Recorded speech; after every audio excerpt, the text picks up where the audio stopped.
The president's defense chief says NATO partners must start increasing their defense spending by the end of the year, or the Trump administration will moderate its commitment to them. That's the headline from Defense Secretary Jim Mattis' first official trip to meet with allies in Europe.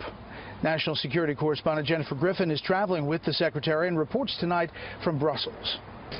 Defense Secretary Jim Mattis met his European counterparts at NATO headquarters in Brussels as Moscow tests the Trump administration, which is dealing with the fallout of National Security Advisor Mike Flynn's firing. The alliance remains a fundamental bedrock for the United States and for all the transatlantic community, bonded as we are together. As President Trump has stated, he has strong support for NATO. Before being sworn in, Trump said NATO was obsolete and that members needed to pay their fair share. Already there are signs some are listening. NATO's European allies in Canada increased their defense spending by 3.8%, about $10 billion last year. Mattis took a tough stance during meetings in Brussels, encouraging NATO members to contribute more or the U.S. may withhold support. Quote, "No longer can the American taxpayer carry a disproportionate share of the defense of Western values.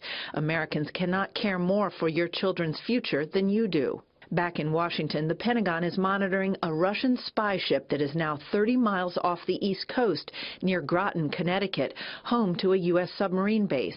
En route to NATO headquarters, Mattis tempered hopes among Trump's remaining national security team that the U.S. military believes it can work with Russia. 2014 was a watershed year.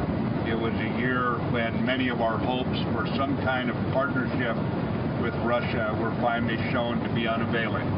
So what we have to do, we've got to adapt and make certain that the transatlantic bond remains strong. The Pentagon and NATO are also concerned about Russia's plan to deploy nuclear-capable cruise missiles in violation of a decades-old treaty between Moscow and Washington. In an incident similar to last year's buzzing of a U.S. ship in the Baltic Sea, the Russian Defense Ministry denies its warplanes buzzed a U.S. destroyer in the Black Sea in recent days. Flynn's ouster threatens to overshadow the conversations here at NATO about the way ahead for the 28-nation Cold War alliance as it tries to find ways to counter mounting evidence of Russian aggression. Traveling with the Defense Secretary, Jennifer Griffin, Fox News.